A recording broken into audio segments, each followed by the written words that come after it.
estamos falando sobre o livro de Apocalipse. Se eu não me engano, nós vamos entrar no capítulo 6. Abra a sua Bíblia em Apocalipse 6. 7. Então 7. 7.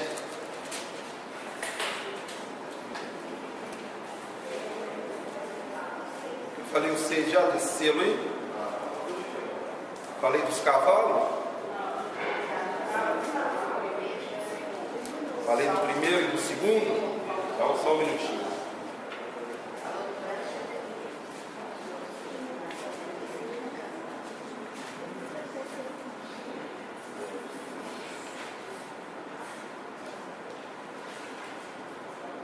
Só vou recapitular esse pedacinho para a gente voltar. Então, para falar de cavalo, uma coisa que tem que ficar clara aqui. Primeiro, que para você entender Apocalipse, você tem que entender os profetas. Então não adianta você querer estudar Apocalipse com a revelação do Espírito, lógico que você depende. Mas as coisas que Deus já deixou escrito lá atrás, Ele espera que você estude, né? Para você ter um entendimento. Então cada profeta fala um pedaço de Apocalipse, não é só lá não. Está em Gênesis, está na lei. Ou seja, em toda a Bíblia, Deus como se fosse um quebra-cabeça. Ele vai montando e esse quebra-cabeça, João colocou tudo de uma vez em Apocalipse. Ou seja, em Apocalipse está falando de todos os profetas, está falando de Gênesis, está falando de Êxodo. Então um pedaço aqui, um outro pedaço ali. Eu não posso pegar uma profecia que está lá, por exemplo, em Abacuque, que fala assim, essa visão é para o tempo do fim. Se essa visão é para o tempo do fim, ele está se referindo a quem? Apocalipse. Daniel também, essa visão é do tempo do... Então quando fala em cavalo, nós temos que ver que alguém já teve visão de cavalo. Então você abre Zacarias, capítulo 6. Estava confundindo Zacarias 6 com Apocalipse 6.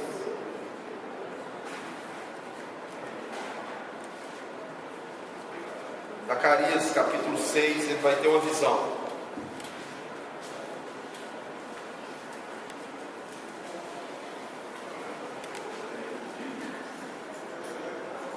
Só para você entender como é que está tudo vinculado. Verso 6. Outra vez levantei os olhos e vi, e eis que 4 carros saíam dentre os montes, e esses montes eram de bronze. No primeiro carro, os cavalos eram vermelhos, no segundo pretos, no terceiro branco e no quarto paios. Todos eram fortes. Então perguntei ao anjo que falava comigo: que é isso, meu Senhor? Respondeu-me o anjo: são os 4 ventos do céu que saem de onde está perante o Senhor de toda a terra. Carros em que estão os cavalos pretos saem para a terra do norte, os brancos para a terra do sul. Após eles, e os baios para a terra do sul. Saem assim os cavalos fortes, forcejando, por andar avante, para percorrerem a terra. O Senhor lhes diz: ide, percorrei a terra. E percorreram a terra. E me chamou e me disse: eis que aqueles que saíram para a terra do norte fazem repousar o meu espírito na terra do norte. Tem alguma coisa desses cavalos com aqueles cavalos. Outra coisa é o problema da tradução. O cavalo amarelo, eu vou mostrar aqui, ele não é amarelo, ele é verde. Isso é muito importante. A tradução hebraica e grega da cor do cavalo, o último deles, né, é verde. Isso é muito importante para você às vezes poder identificar o império do qual vai surgir o anticristo. Então o primeiro cavalo branco, deixa eu clicar aqui, cadê o extra? Primeiro cavalo branco, né? Quem é ele? Então eu tenho que saber quem é ele. Vamos ver em Abacuque 1:3.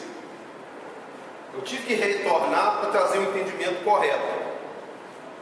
Então, os profetas são pequenininhos, estou falando dos menores, mas tem muita coisa importante no que eles estão falando. Abacuque 1:3 diz assim: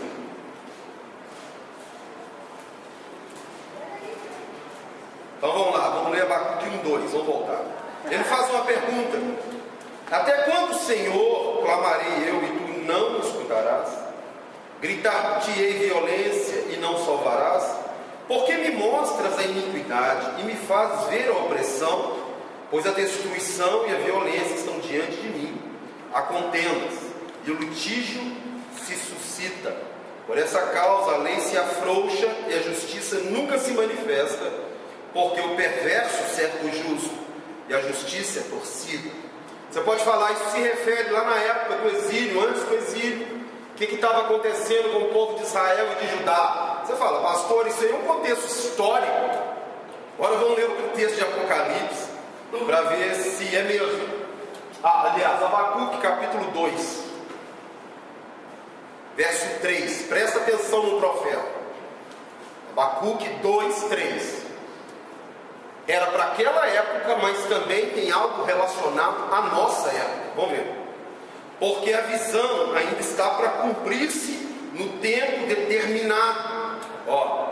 Mas se apressa para o fim, e não falhará. Se tardar, espera-o, porque certamente virá, não tardará.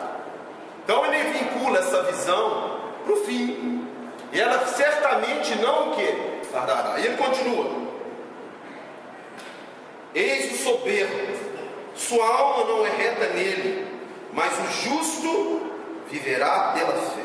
Aí você fala, esse texto é muito importante para nós, pela nossa justificação pela fé. Mas esse texto também se refere àquele momento de tribulação que nós iremos passar, quem estiver vivo, diante de um império que vai desejar te marcar. Você vai viver nessa época, fala, pela sua fé. Que época, pastor? Já aconteceu alguma época que a pessoa tinha que viver assim pela fé? Sim. O apóstolo Paulo esperando para ser decapitado. Vamos ver como que ele vivia. Nero, Vespasiano são protótipos do anticristo. Fala, protótipos. E naquela época, quando Paulo apela para a igreja romana, ele tem cidadania romana, ele está sendo julgado pelo rei Herodes Agripa II. Ele vira para ele e fala assim: eu apelo para César. Quem já leu lá? César é Nero César. É o cara que mais se aproxima em relação ao anticristo. Ele era bissexual. Em Daniel 11:37, se a sua Bíblia é revista e atualizada, vai falar que o anticristo não tem desejo por mulher. Ele matou a mãe dele, matou a esposa dele, a primeira, matou a segunda esposa dele, viu um homem que parecia com a primeira, chamada Popéia, castrou ele e passou a ser a mulher dele. Fala, misericórdia. É para esse que Paulo falou: eu apelo para César. Como é que você vivia nessa época, hein? Fala, pelo quê? Vamos ver se é isso que ele diz mesmo. Abre aí 2 Timóteo, capítulo 4, verso 6.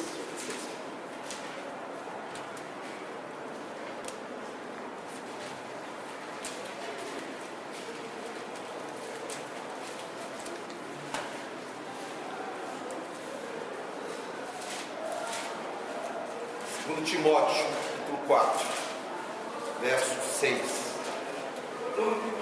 Quanto a mim, ele está falando para a igreja, tá?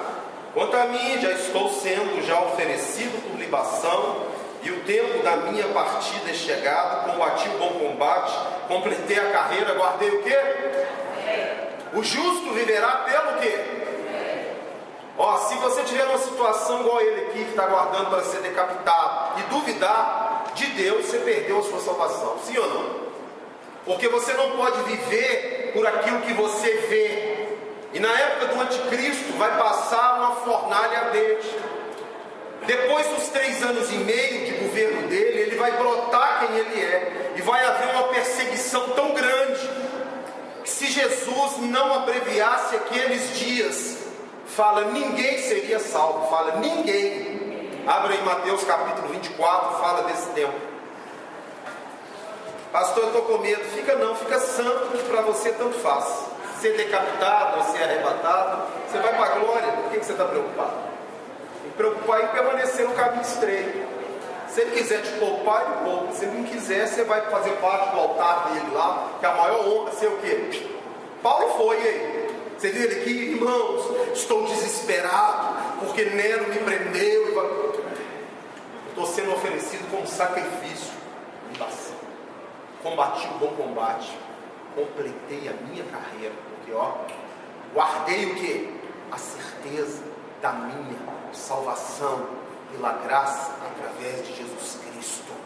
Essa certeza o diabo não conseguiu tirar dele, nem ele sendo o quê? Vamos lá, aqueles cristãos que estão sendo degolados, você viu algum deles gritar e negar a fé deles, falar, não, eu vou para lá agora? Nenhum. Eles guardaram a sua. Estão lá no altar, faz parte de qual parte? Fala, do altar de Deus. Mateus capítulo 24, verso 21. Então, você vai ter que viver pela fé. Abacuque está tendo uma visão. Porque neste tempo haverá grande tribulação. Fala, não é tribulação não, é o quê? Como desde o princípio do mundo até agora não tem havido e nem haverá jamais. Não tivesse aqueles dias sido abreviados, ninguém seria salvo. Mas por causa dos escolhidos, tais dias serão o quê? Ele vai ter misericórdia de nós. Mas você achar que não é tribulação, o início do governo do anticristo já é tribulação. Você não pode deixar ser marcado. Como é que você vai fazer? Os da sua casa vão te entregar para o governo dele, falar, esse aqui não tem marca aqui em casa, é um entojo. Pais se levantarão contra filhos, filhos contra pais, e os inimigos do homem serão da sua própria família. Vão se entregar-se-ão. Até o falso irmão que vai aceitar o quê? Muitos pastores vão falar, tem nada a ver, o que tem? Você conhece essa dupla? Aí, não, isso aí é um chip, isso é tecnologia, isso não tem nada a ver com a marca da besta. Estou te dando um exemplo. Cuidado, porque você tem que guardar a sua fé, não é quando tu está bem, não. Estou com dinheiro no banco, estou curado. Você tem que guardar a sua fé, não é tribulação. Você tem que guardar a sua fé, é quando você está sem dinheiro, Deus não deixa te faltar nada, te manda o pão, te manda a roupa, você passa pela prova dando glória a Deus e o mundo vê a diferença de quem serve a Ele, de quem não serve. É quando você perde alguém, que eu falo uma pessoa, igual eu já fiquei viúvo com 43 anos, e você prega no velório dela, porque você crê que ela não está ali, que ela está na glória. Isso é guardar a fé. Porque você dá glória a Deus quando tudo está bom, qual que é a vantagem? Em qualquer lugar, tá? Paulo está dando ali, guardando a fé dele, o quê? E Abacuque diz, vamos voltar lá em Abacuque 2. Então lá, esse versículo que é muito usado pela justificação pela fé, e você sempre vai ser justificado pela... E o que é fé, hein? Lembra que eu falei aqui? A fé sem obras é morta. Então como que eu sou justificado pela fé? Aí eu aceitei Jesus e morreu, você está salvo. Seu galardão é zero, mas você está salvo. Sim ou não? Agora, se você ficar aqui, as suas obras têm que comprovar o Jesus que você crê. Você vai ter que se transformar numa pessoa misericordiosa, bondosa, amorosa, ter um coração igual de uma criança. Não guardar ódio, não guardar rancor, não guardar amargura, perdoar. Porque senão você não sobe.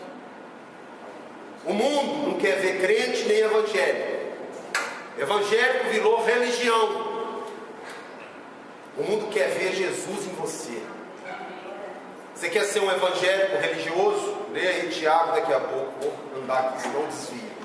Tiago 1,27, não precisa abrir não. Diz assim, a religião pura e sem mácula para com Deus e Pai é essa. Você quer ser religioso? Amparo, pobre, órfão, viúva, nas suas tribulações, e a si mesmo manter-se incontaminado do mundo. O que é isso? Você está no mundo, mas não mistura com o mundo. Você é luz no mundo e é testemunho no mundo. Abacuque capítulo 2, vamos ver. 2, 5. Assim como o vinho enganoso, tampouco permanece o arrogante, cuja gananciosa boca se escancara como o sepulcro e como a morte que não se farta. Ele ajunta para si, fala todas as nações e congrega todos os povos. Quem que é esse, hein? esse que congrega todos os povos, que é arrogante de boca. Será que ele se refere ao rei assírio do momento que levou Israel cativo? Porque a visão fala, é para o tempo do fim. Escreve numa tábua para que quem passar correndo possa ler a visão. Essa visão é para o tempo do fim. Quem é que ele está falando? Vamos ver o que o apóstolo Paulo diz, se fecha com o que ele está falando sobre o anticristo. Abre aí 1 Tessalonicenses capítulo 2, verso 3. Eu te falo que a igreja não sobe antes de passar pelos 3 anos e meio e mais um período do império do anticristo. Estou falando que a igreja vai passar toda a tribulação, não, tá? Ela vai passar a tribulação da marca, que o cara diz que ele é o cara, o Messias, o bonzinho. Ele vai trazer paz na terra, você vai ver. Ela passa por essa fase.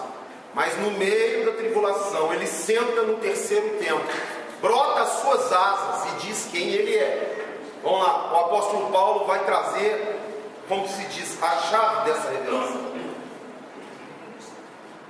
Irmãos, quanto à vinda do nosso Senhor Jesus Cristo e a nossa reunião com Ele, ninguém de modo nenhum vos engane, porque isso não acontecerá sem que primeiro venha a apostasia, a perda do amor. 2 Tessalonicenses capítulo 2, verso 3. E seja, ele vai ter que ser revelado, e seja o quê? Revelado. O filho da perdição, fala, o filho do diabo. Filho da perdição, o qual se opõe e se levanta contra tudo que se chama Deus ou é objeto de culto a Deus, a ponto de assentar-se no santuário de Deus, ostentando-se como se fosse quem? Fala, Deus. A boca de arrogância é essa: eu sou o Messias, eu trouxe 3 anos e meio de paz na terra. Só que quando ele sentar lá, ele cria uma religião única nele, tá? Cuidado com o ecumenismo, eu já falei isso aqui. Ele cria uma única religião nele. Então vamos ver lá. Verso 5 então diz o quê? Assim como o vinho é enganoso, tampouco permanecerá o arrogante, cuja gananciosa boca se escancara como o sepulcro, e como a morte, que não se farta, ele ajunta para si todas as nações, e congrega todos os povos. Então nós já lemos isso aqui do anticristo, sim ou não? Abre lá Daniel 9, 27, vamos ver. Então, lembra, você está fazendo um curso de Apocalipse, pega, gasta tempo lendo os profetas, porque Apocalipse está inteira principalmente nos profetas. Aí muitos irmãos têm uma revelação da cabeça dele. Eu acho que isso aí é disco voador. Esses gafanhotos aí são um avião de caça que João está vendo. É assim, o cara, porque ele não quer ler o quê? Ele não quer ler a Bíblia. Porque é mais fácil ele ter essa revelação. Esses gafanhotos aí que levanta com cauda de escorpião, que não sei o quê. Ele está vendo um caça F-15 cuspindo fogo. Aí ele espiritualiza no sentido de tentar trazer para a nossa época aquela visão. Mas vamos lá então, Daniel capítulo 9, verso 27.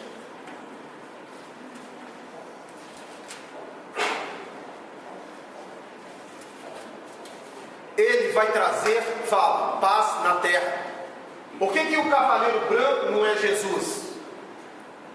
Porque o anticristo vai trazer o quê? Fala. Ele vai trazer paz durante 3 anos e meio. Diz assim, 27. Ele fará firme alianças com muitos. Por 1 semana, na metade de semana, fará cessar o sacrifício e a oferta de manjares. Sobre as asas da abominação virá o assolador, até que a destruição que está determinada se derrame sobre ele. Isso aqui se refere a um homem grego chamado Antíoco Epífanes. E ao mesmo tempo é uma visão para o fim. Ou seja, o anticristo tem características fortes também desse homem. Só para lembrar para você, o primeiro império da Bíblia é o Egito. Depois vem o Império Assírio. depois veio o Império Babilônico, depois veio o Império Medo-Persa, depois veio o Império Grego, depois veio o Império Romano e por último, qual império? Fala, o Anticristo. Então, ó, esse cara aqui é um Seleucida.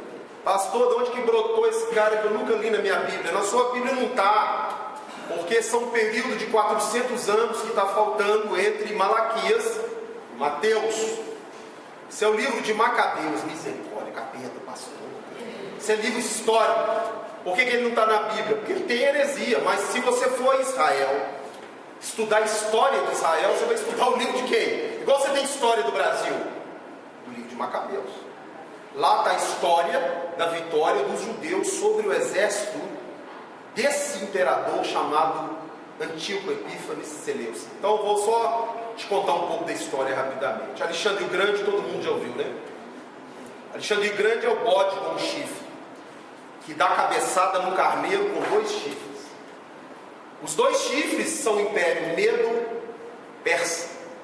Eu já expliquei aqui que chifre representa o quê? Vamos ver. Chifre, pelo amor de Deus, responde para mim. Reis ou governantes? Já mostrei na Bíblia isso. Falou animal, é império.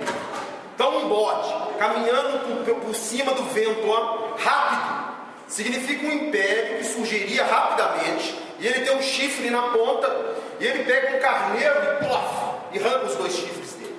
Isso é Alexandre o Grande, conquistando a Média Persa. Depois você lê Daniel que ele vai falar, esse chifre é o rei da Grécia. Aí o chifre de repente cai, e brota 4 chifres no bode, ó. Quem são os 4 chifres?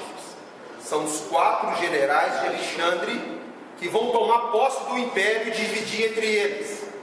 Ptolomeu, Seleuco, esqueci o nome dos outros 2, daqui a pouco eu lembro. Cassandro e Lisímaco. Ptolomeu, Seleuco, Cassandro e Lisímaco tomam o império. De Seleuco vem Antíoco Epífanes IV, que é um rei que governa aquele lugar e quer enfiar na cabeça dos judeus na força que Zeus é o Deus deles. Aí vai ter uma contenda, depois você lê a história. Mas esse cara, ele faz aliança com muitas nações para ficar o quê? Poderoso. E ele é um mestre de intrigas, sabe o que é isso? O império do anticristo é 171. Já ouviu falar 171? Você conhece os políticos brasileiros, você conhece, não é possível, né? Isso aqui é igual ao antigo, é um o quê? 71. Estelionato, ali, ele também é mestre, só que ele vai fazer isso com todas as nações, 10 nações mais fortes do mundo, e vai ser eleito o governante mundial. Então vamos lá. Esse cavalo então, ele se refere a quem? Não a Jesus. O outro cavalo se refere a Jesus. Você vai ver que o outro cavalo, ele está montado nele, e na coxa dele está escrito o quê? Senhor dos... Não é esse, é o outro.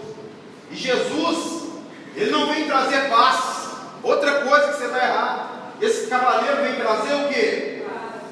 Jesus, você quer ver o que ele vem trazer? Abre lá comigo o Apocalipse, o outro cavalo. Antes, se você ler, vamos ver qual que é o papel de Jesus hoje. Ele está sentado à direita do Pai. Ele é sumo sacerdote segundo a ordem de Melquisedeque. Ele é Senhor no céu, na terra e no inferno. Mas Deus elegeu ele, algo muito interessante, que ele falou para os seus apóstolos. Prega essa mensagem para todo mundo. Vamos ver que mensagem. Atos 10, 42. Vai passar.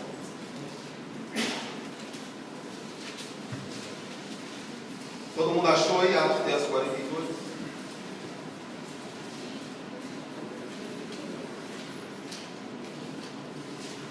Então eu estou te mostrando que esse cavalo não é quem? Tem muito irmão que acha que esse aí é quem? Ó, se ele é um falso Cristo, ele aparece com quem? Parece Jesus. Só que é um engano, sim? Atos 10, 42. E nos mandou pregar ao povo e dizer que ele volta como o Cordeiro de Deus, que tira os pecados do mundo. Está escrito aí? Ele hoje é o Cordeiro que tira. Fala, ele volta como juiz. Você sabe o que o juiz faz? Executa, manda executar a pena. E a pena que vai ser executada no mundo, vamos ver qual que é. Se é paz. Abre comigo Apocalipse 19. Vamos ver a visão desse cavaleiro, se fecha com esse aqui, ó.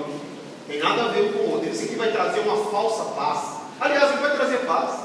Ele vai tirar o dinheiro de circulação, vai chipar todo mundo, cheio de olhos, vai monitorar o mundo inteiro, ninguém escapole do monitoramento global. Não tem jeito mais do traficante vender droga porque não tem dinheiro. Não tem jeito de roubar um carro porque ele precisa de quê? Dinheiro. Não tem dinheiro. É tudo eletrônico. E aí você ganha 5 mil, caiu 50 na sua conta, vem a polícia. Se você não justificar, aonde você arruma 50 mil? Deixa eu perguntar, existe moeda hoje no mercado? No Bitcoin? É o começo, né? Você acha que é o anticristo? Não, ainda não é não, mas é uma preparação para você aceitar isso. Porque ela não é rastreada. Sim, não é ainda, a moeda não é rastreada, mas o dele vai ser visível, ele vai fazer no mundo inteiro algo parecido, tá? Só que é de um governo mundial, de 10 países que com 3 saem. Essa ainda não está, mas é uma preparação. Tudo isso aí é o quê? Início. O que eu falei antes? Apocalipse 19, vamos ver. Vamos ver esse aqui. Verso 11. Viu o céu aberto e um cavalo branco, e seu cavalo se chama Fiel e Verdadeiro. Julga, fala, julga e peleja com... Como é que ele vai julgar? E você sabe como é que você vai ser julgado? A Bíblia diz que todo aquele que nele crê não é julgado. Isso é 1 João capítulo 3, verso 17. Mas o que não crê já está julgado, porque não crê no unigênito do Filho de Deus. E fala lá o seguinte: o julgamento é esse, que a luz veio ao mundo e os homens amaram mais as trevas do que a luz, porque as suas obras eram más. A palavra de Deus, ela é uma espada, Hebreus 4:12, de 2 gumes, ó. Sabe o que é 2 gumes? Aquela espada igual do rei Arthur, corta dos 2 lados. De um lado ela é vida e ela é bênção, do outro ela é morte, fala, e maldição. Você sabe que você está livre da morte e maldição? Porque alguém recebeu a maldição e morreu no seu lugar, porque a conta foi paga. Não tem como sair da conta. Cristo nos resgatou da maldição da lei, Gálatas 3,13, fazendo-se Ele mesmo maldição no nosso lugar. E o preço do pecado é a morte. Morreu. Não acha que sua conta é pouco preço, não. Você ia morrer e estaria debaixo de maldição se você não entregasse a Deus. Agora, quem não recebeu? Jesus. Fala, está debaixo da morte e da maldição. E é isso que Jesus vai trazer na terra para os que não creram nele. Não é bom ficar por aqui, não. Você nunca viu o profeta falando? Por que você deseja o dia do Senhor, hein? Porque será dia de trevas. Abre aí Malaquias, vamos ver antes de eu ler o... Eu desejo que eu vou subir em nome de Jesus, mas quem está meia boca, se eu fosse você, desejava não. Pastor, eu estou meia boca, estou no muro, então se eu fosse você, deseja não. Deseja por enquanto não, viu? Você vai orando aí para ele dar mais um tempinho. Agora, você não sabe se esse tempinho para você termina hoje. Se você bater as botinas, terminou seu tempinho hoje. Ah, mas eu sou novo, quem te falou que tem idade? Também não estou doente, quem te falou que você está doente? Hoje é o dia de você arrumar sua vida com Deus, largar o pecado, ficar no caminho estreito, abandonar a mentira, sair desse mundo tenebroso, das coisas do mundo, porque hoje pode ser seu último dia e você vai para um julgamento que eu não te desejo. A igreja vai ser julgada para Galatão, mas aqueles que não creem serão julgados para condenação. Abre em Malaquias capítulo 3, vamos ver o que diz. Verso 2. Ele vai falar do dia. Zacarias 3:2. Mas quem poderá suportar o dia da sua vinda? Está escrito aí ou não? Tá ou não? Aí então ele é o cavalo branco trazendo paz? Fala não. Ele é o cavalo branco trazendo juízo. Fala juízo. Vamos ver. Porque ele é como fogo de ourives e como a potassa do lavandeiro. Assentar-se-á e como derretedor e purificador de prata purificará os filhos de Levi, e os inflamará como ouro e como prata. Eles trarão ao Senhor justas ofertas. Quem são os filhos de Levi? Você fala, é o filho de Arão. Você sabe de que tribo você é? Pastor, eu sou da tribo de Judá. A tribo de Judá é que veio o Messias, mas você não. Você está aqui nesse mundo para servir e não para ser servido. Que tribo que servia? Fala, Levi. Os levitas não tinham herança nessa terra, e você também não tem. O seu tesouro tem que estar onde? No céu, e você é cidadão do céu, e a sua herança é o Senhor. Ele está falando que ele vai purificar os filhos de Levi. É você. Sou eu, pastor? Eu estou doido, Jesus me batiza com o Espírito Santo no fogo. Pode pedir esse batismo. O fogo é para queimar tudo que não presta em você. Você já pediu esse batismo? Não vou pedir mais não. O fogo purifica. Eu quero que o Senhor me batiza com fogo. Então você vai ser o que? Fala. Vai queimar a sua carne. Para que brote quem? Fala, o Espírito de Deus manifeste. Vamos voltar lá então em Apocalipse. Aliás, eu estava falando do anticristo, não é isso? Então vamos lá em Apocalipse dos cavalos. Vamos terminar os cavalos em nome de Jesus. Então quem é? Ah não, eu não li Apocalipse 19. Vamos ver lá o que vai acontecer. Só para encerrar o branco. Verso 15. Então ele está montado no cavalo, Rei dos reis e Senhor dos senhores. Esse aí é Jesus. Sim ou não? E ele diz aqui, ó, sai da sua boca uma espada afiada. Quem é a espada afiada? Fala a palavra.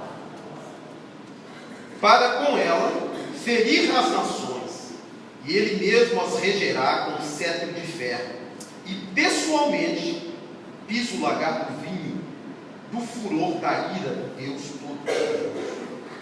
Essa ira, meu irmão, de Deus, ela vai vir na terra. E o emissário, o juiz que executa, que manda executar a pena, fala, é Cristo. Amém? Ele é o juiz.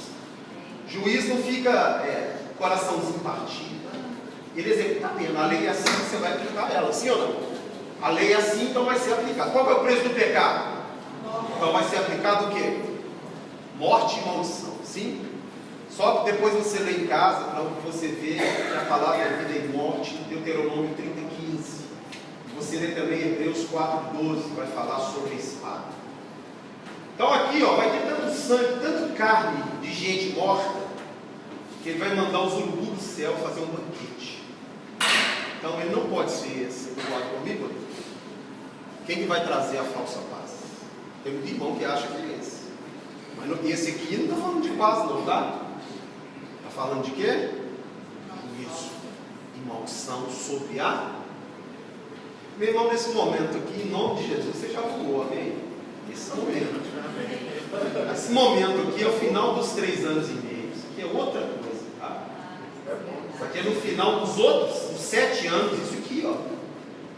Esse é o final dos... Você, pela fé, você vai aguentar 3 anos e meio aqui, sem deixar ser marcado.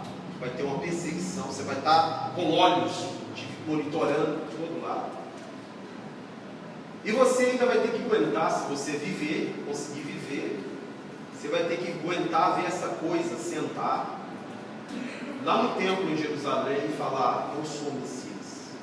Depois que ele fizer isso, os judeus rompem com ele, ó, e ele vai perseguir tanto judeus quanto cristãos.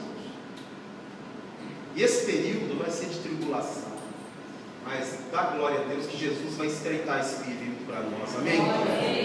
Vai o quê?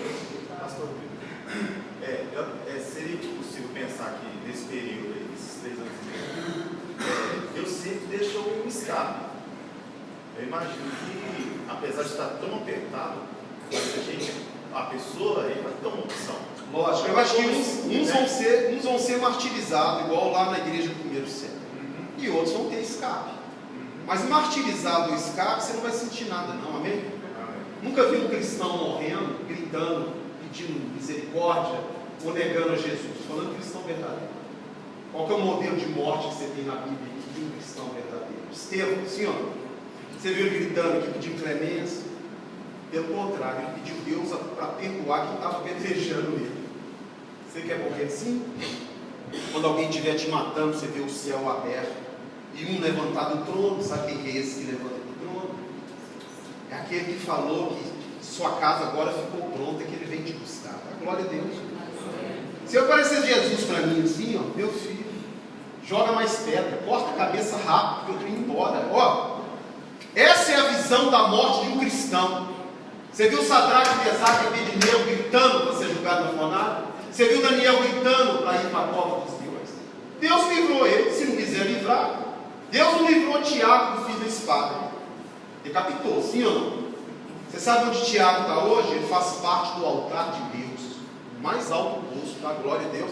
Você nunca vai superar o galardão de alguém que morreu por Cristo. Nunca vai. Então, ó, fica com medo não. Vou repetir para você. Tanto faz se você crê que vai subir antes, durante ou depois. Sobe. Amém? Sobe. Fica santo para você subir. Amém? Vamos lá então. Clica aí para mim. Então você está falando aqui de uma falsa base de 3 anos e meio. O segundo, já falei o quê? Já falei desse, já? A morte. E o que está atrás da morte? Fala, o inferno e a morte. Você acabou de ler em Abacuque aí que ele traz com ele e fala a morte e o Sheol. A tradução ali não diz, mas fala morte, abismo, ou fala Sheol, ou seja, ele traz a morte e o inferno. Então, aquele cavaleiro branco vai desencadear outros. Primeiro, ele é um falsa paz. Depois, atrás dessa falsa paz, vai ver o quê? Com o inferno. Essa morte aí, no caso, é a perseguição que ele vai gerar contra morte. Os cristãos. Vamos ver uma morte aqui que ele vai trazer. Vamos ver. Abre Apocalipse, misericórdia. Você já quer ver ela no 9? Vamos mostrar.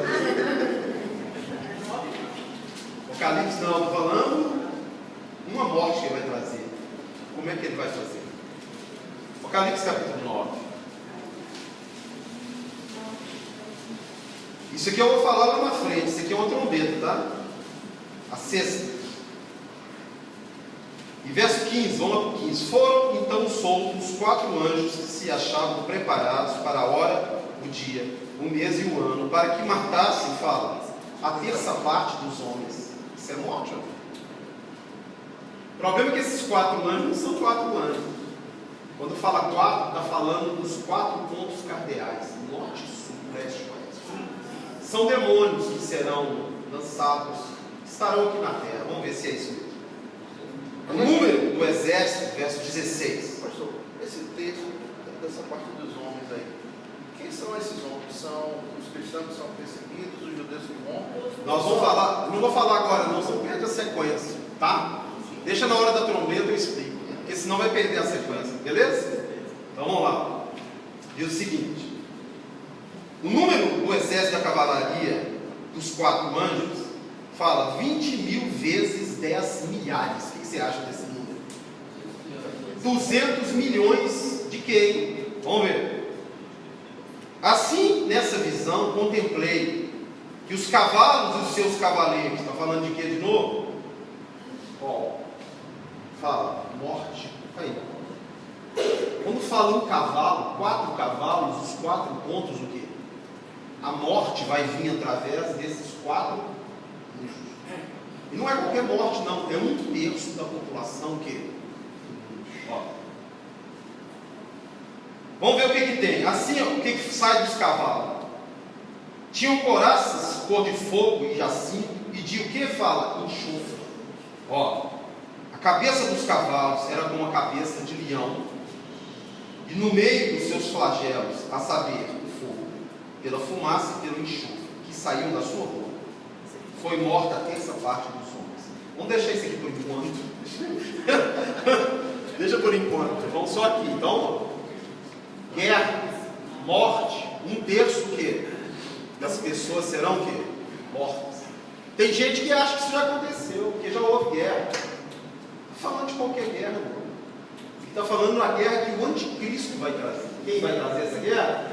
O anticristo. O cavalo branco traz junto dele o quê? A morte, fala, e o Sheol, o abismo. O terceiro é o quê? Fome. Como é que ele vai trazer fome na terra se ele traz paz? Meu irmão, quem não tiver amargo, vai trazer sobre eles o que ele fala. Você vai ver que aqueles que estão no altar de Deus, clamando por justiça, sabe o que Jesus fala para eles? Nunca mais vocês terão fome, e nunca mais terão sede. Significa que aqueles que passaram aqui na terra falam fome e sede. Foram mortos, e fazem parte, fala, do altar de Deus. Nunca mais terão o quê? Continua. Esse aí, ó, que na realidade é o quarto. Eu já falei dele lá também. O anticristo também remete para esse. Por quê? Fala, porque o inferno está o quê? Atrás dele. E a morte. Vamos ler lá Abacuque de novo. Vamos lá. Abacuque capítulo 2. Você está vendo a importância de Deus profeta? Sim ou não? Ah, mas eu nunca interessei por Abacuque. 2. Na realidade é aquele versículo, não, é o 5. Abacuque 2:5. Assim como o vinho é enganoso, tampouco permanece o arrogante, cuja gananciosa boca se escancara como um sepulcro. Sabe o que é sepulcro aí? Fala Hades, inferno.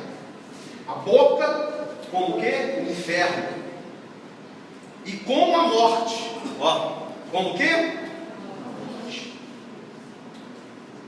Não se farda, ele ajunta para si todas as nações e congrega todos os povos. Explica aí.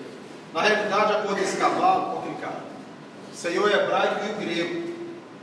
Para você ver a tradução. Se eu falo que o cavalo é verde, tem que ser traduzido como o quê? Ah, você acha que é verde? Eu não acho nada. Quem tem que achar é o quê? Então, o amarelo foi traduzido como um amarelo. Aqui está o grego embaixo. E ali está o hebraico. Tanto faz o hebraico quanto o grego fala esverdeado. Está vendo ali no meio? Não? Aqui, ó. Esverdeado. É aquela palavra grega que eu nem sei falar o que é. Não me cobre. Se você quiser, você pode anotar, entrar na internet. Tem uma Bíblia em grego. Você clica ali em cima.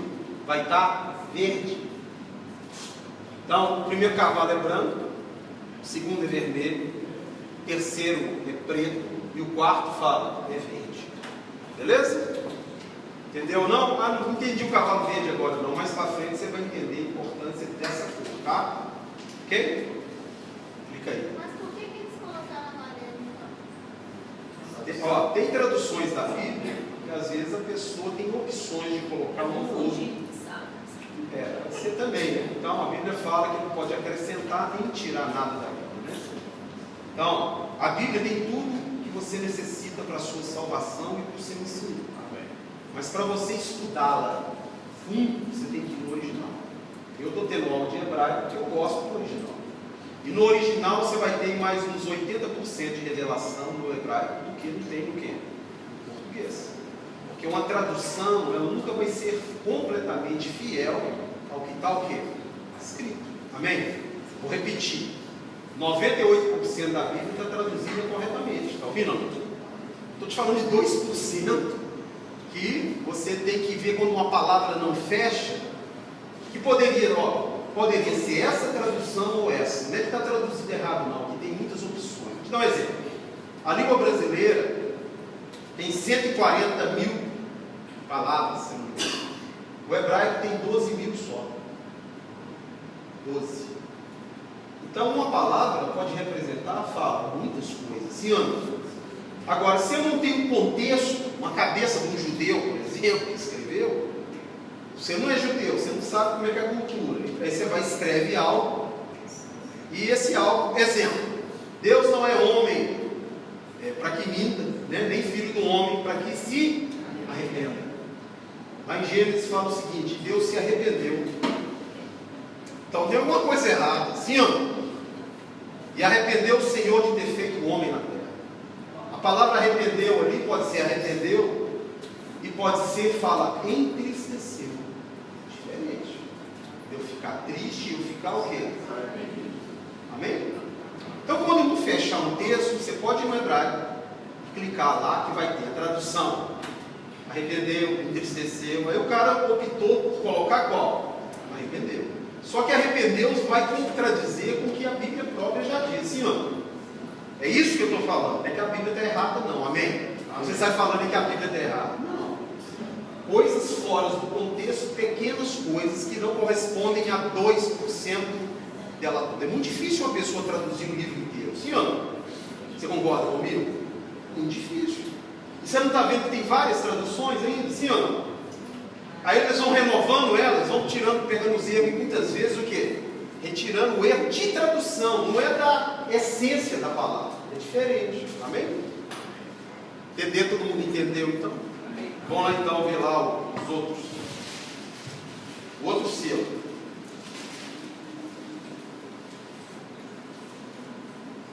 Apocalipse. Terminando o selo.